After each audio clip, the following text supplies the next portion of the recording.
Did you ever think this was going to get done? Absolutely. Yeah.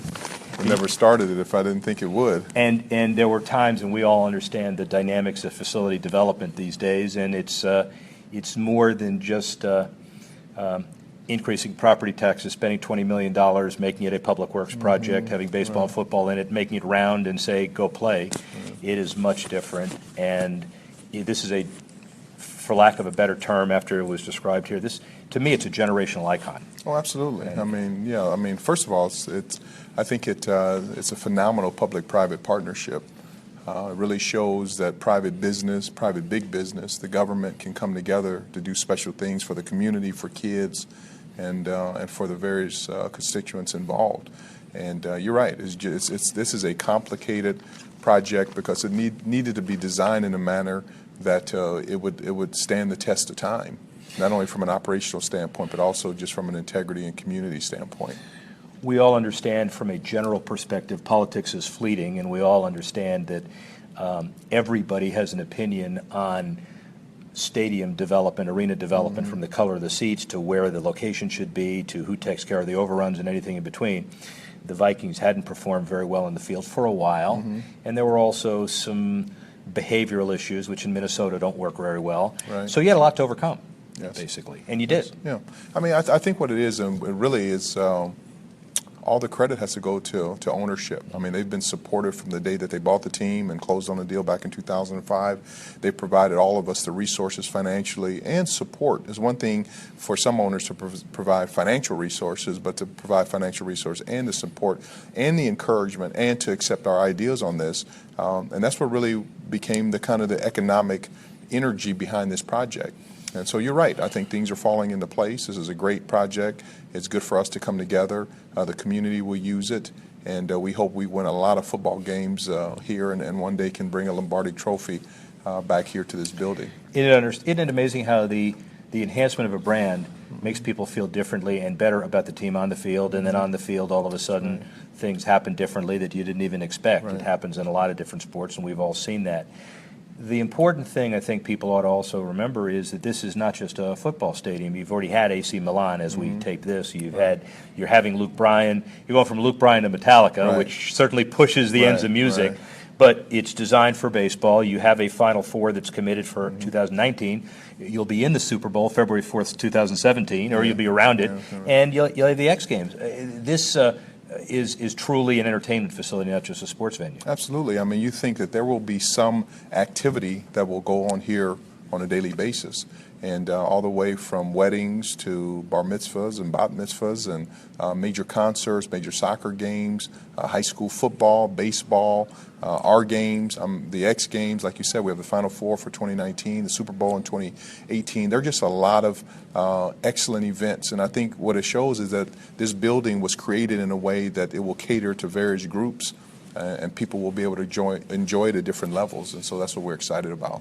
How important was the downtown urban development regeneration aspect from Target on one side to you guys on the other side? I think very important. I mean, you think about it, there's been $1 billion that's been invested in this area, and it's changed the complexity of it. I mean, there was a great picture in the Star Tribune a couple months ago where it showed a picture of downtown of where it was before this project began. But if you look what's happened now with the park and the commons area, the condominium, the apartment development, just the energy in this area of town is outstanding. So I think being in an urban setting was critical to the success of this project. And Rick, what's interesting about this is really it was 31 months ago that we played our last football game here. That's just, that's astonishing to think we actually played a football game that short a period of time in the same location.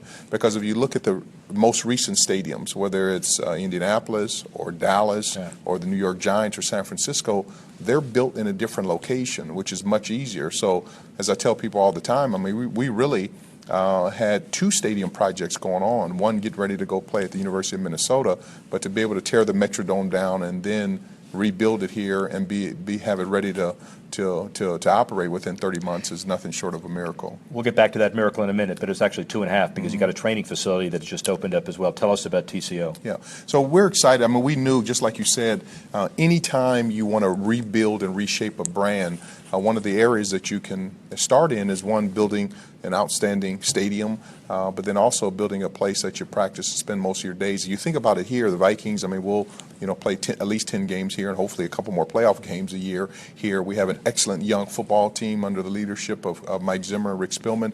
But in order to round that out, to really get us ready for the next 30, 40, 50 years, is that we needed to develop a practice facility. So we purchased 200 acres in Eagan, Minnesota, which is probably 12 miles from downtown. It's the former Delta Airlines, Northwest Airlines site. And so the topography of that land is beautiful. It's rich. It has lakes. So we broke ground on that last Tuesday.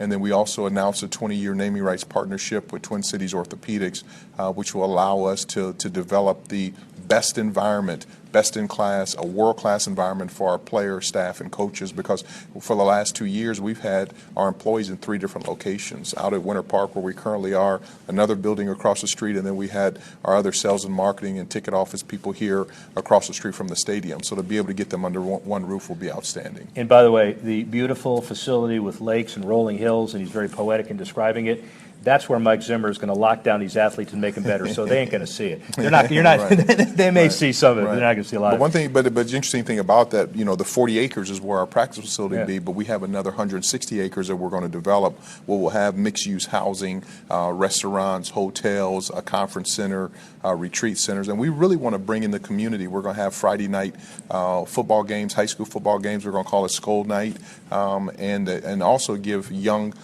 broadcast individuals an opportunity to film and be interactive in those games. My sense also, without reading about it, is if Twin Cities Orthopedic is involved, there will be some notion of sports medicine advancement. Absolutely. And some treat, and you got acreage to be able to experiment on that too. Right. So it's good. So we're excited. They were a perfect partner, and we're just excited to really develop it, and hopefully it'll be the kind of prototype for going forward in the National Football League. Speaking of partnerships, everybody talks about public-private partnerships, and not too many people really understand what it means other than a vehicle to get more public money. Your case, not the case. You do have a pretty interesting mix. You've got 350 or so from the state and 150 or so from the city. You take a substantial risk, you meaning the team and private.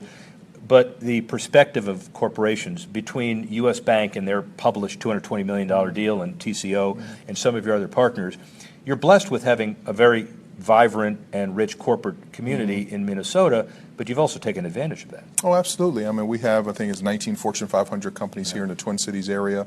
A lot of also just excellent non-public companies like a Cargill. But you're right. But as you know better than anyone, these companies don't put their name on brands that aren't structured and handle their business accordingly.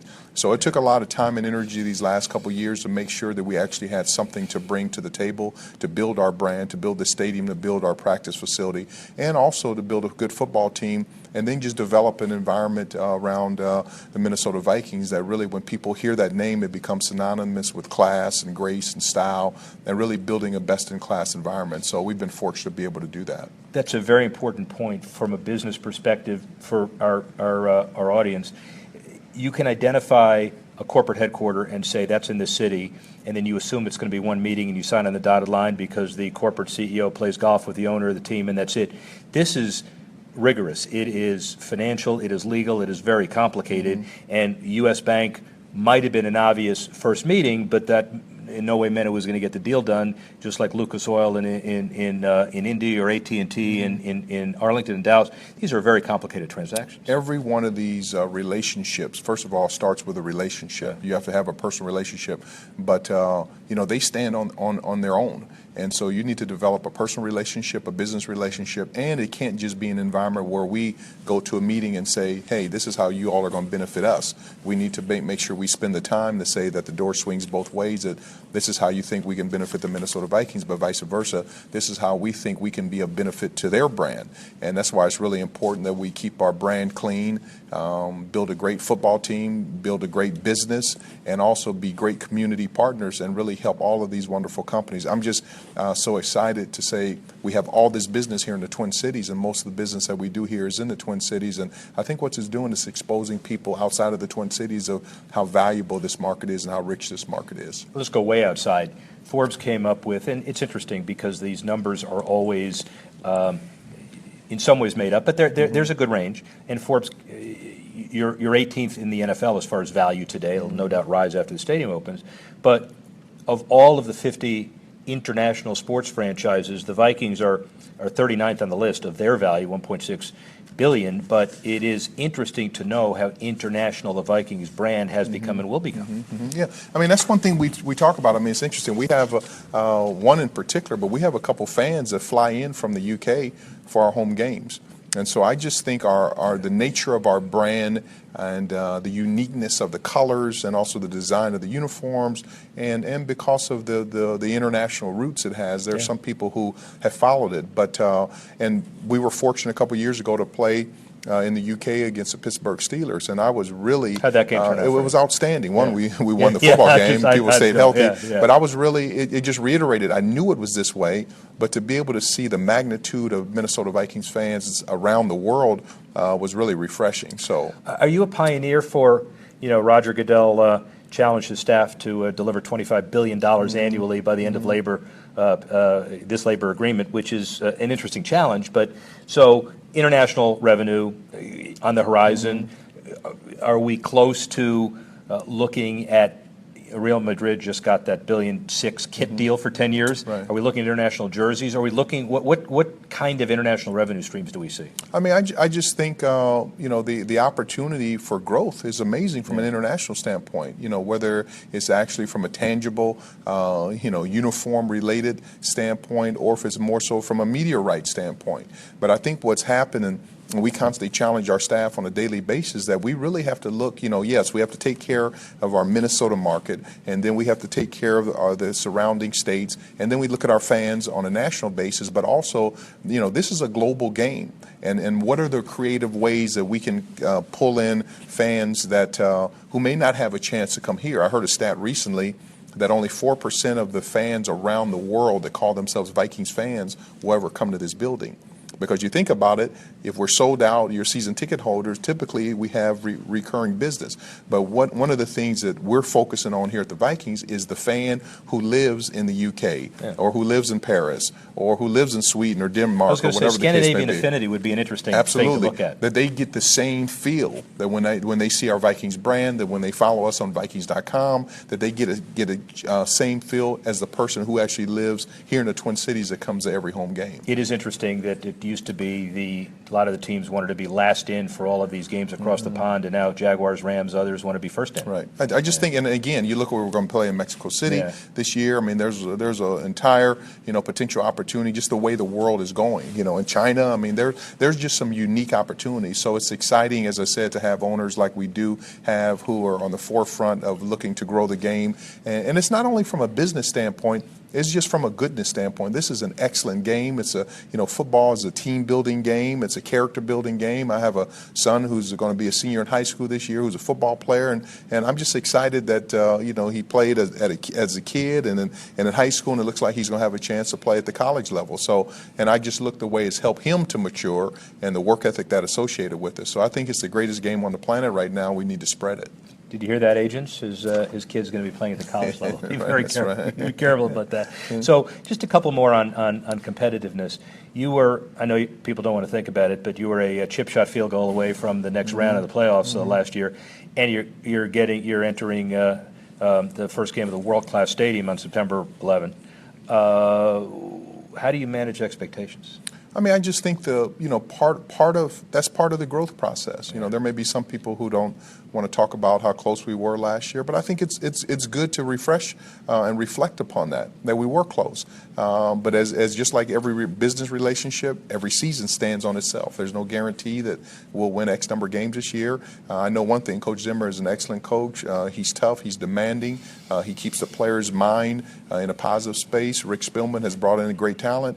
I'm excited about this season to see the young folks have an opportunity to grow, and I think we'll do extremely well. So there are other factors from injuries and all those things that go into play, but it's really exciting not only to see the organization excited, but to see this community. This community here is really excited about the Minnesota Vikings and about this new stadium. And to see a guy who grew up as a lawyer. He was a partner in a law firm. So So inherently, there is a limit on his enthusiasm. Not today. He's very Right, excited.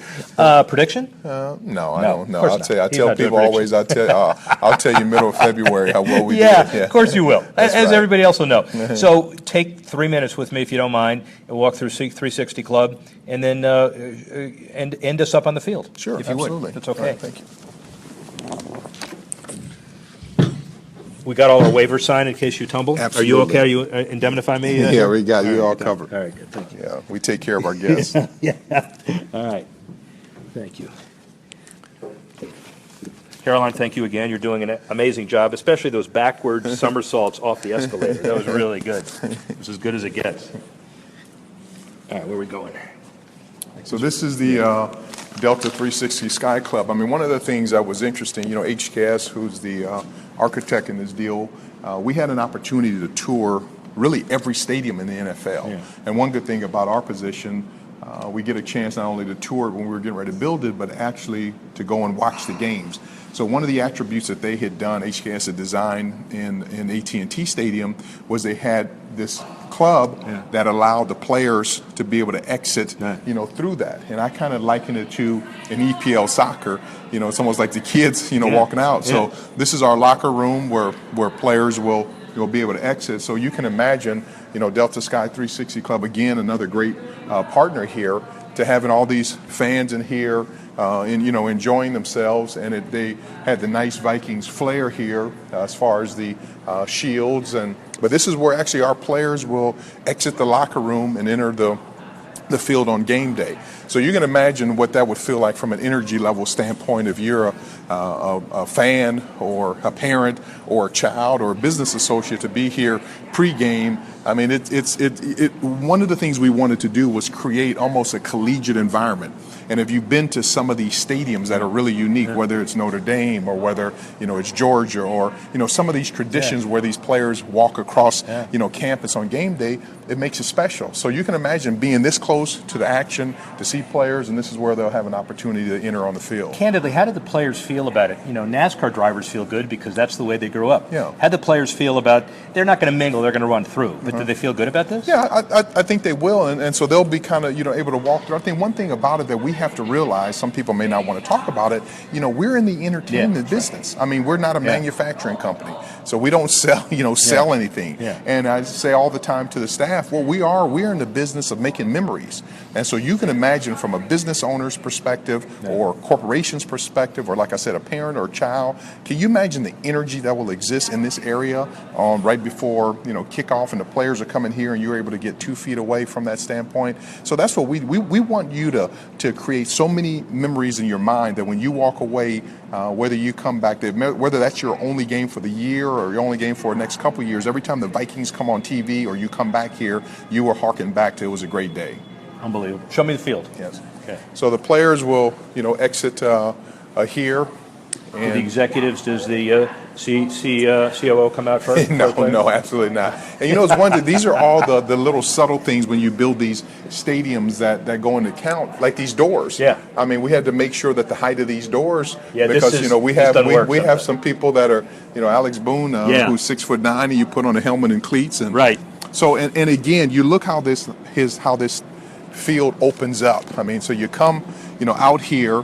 And look how light it is. That's the beautiful thing about amazing. the ETFE roof is that we always say clear is the new retractable. Yeah. And so you feel like you're really in an outdoor, stadium from this standpoint. And you look at the closeness of the seats, how visible are they're close. There is no bad seat, even from an upper deck. And one of the things that we spent a lot of time on the location of the scoreboards. And we had some discussion because HKS designed Dallas Stadium where we're going to have a center hung scoreboard.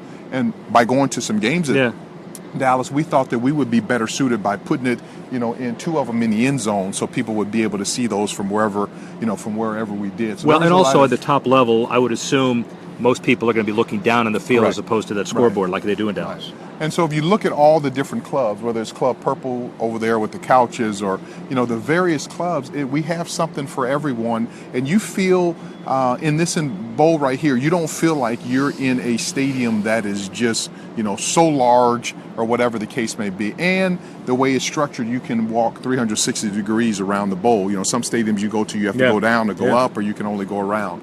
So, and we tried to have it very tasteful with our partners, U.S. Bank and Land O'Lakes and Verizon and Hy-Vee, that we wanted to make sure we had a nice, clean environment that was open, and I think people are going to be excited. The interesting thing about your perspective on this, and it's a good way to kind of wrap up, is that a lot of critics who don't understand the business of the NFL disdain the implication of socialism, meaning with 70% of the revenue, either is the 40% visiting and the ticket share and the television dollars, there's no incentive for innovation.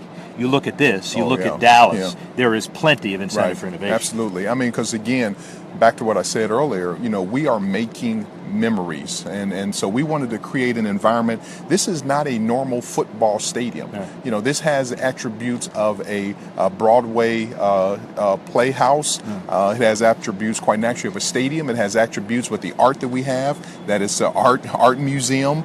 So we want you to come in here, that all of your senses are touched here, and that you watch a football game, you enjoy it. Look at these turf suites here. It's been an outstanding the way this building is structured. So we're excited to invite the fans, really invite the world in here to see our stadium, and it's going to be exciting. There's a lot of hard work and sacrifice that have gone into building this. And internationally, it's in the not too distant future. We started with this, that this becomes an icon. Dallas. Jerry Jones liked to say it's the 8th or 9th wonder of the world because he says so. But he has something to back it up. Right. But there's no reason why this can't follow. Absolutely, you can't. And what makes it even special that it was done in what you call a middle market. I mean, there's a perception that in some of the larger markets you can do it, but to think that this was done from a public-private partnership here in the Twin Cities with excellent corporations, with the support, the way people bought the tickets and the suites, our sponsorships. And it's going to be an exciting place. I mean, these pivoting doors. You saw the deck out there. I mean, when this weather. I mean, this is going to be the place to be, and so we're really excited and can't wait to get started. And again, I just want to give all the credit in the world to the Wilf family. Mark, Lenny, Ziggy, John Wilf have been incredible. And one other side note: Mr. Joseph Wilf passed last week, and we were all heartbroken. I mean, he was the kind of the leader of that family, and for the way that he worked and the way he started their beginning, not only for him but also Mrs. Wilf, to be able that this morphs into the second generation, be able to own this franchise and build this building is really special. So we also want to make him proud. And to wrap up on that, it is a legacy. There are a lot of family ownership groups in the NFL who have economic challenges because the deals weren't structured right. They didn't have the stadium as a legacy. This is not that. Right. No. This is a situation that really they're passionate, and they're passionate about not only building a great football program, but a great business, and also giving back to the community here. This community has given us so much. We're thankful, and we wanted to build a world caliber, world championship team, a best-in-class franchise, and do it the right way and create an environment. This is a way to really say thank you. And I think when you come in here and you see it, that there was no expense spared, and we wanted to create an environment. The Wilfs were adamant about creating the best fan experience really in all of sports, not just in the NFL, but in all of sports. So what's next for Kevin Warren?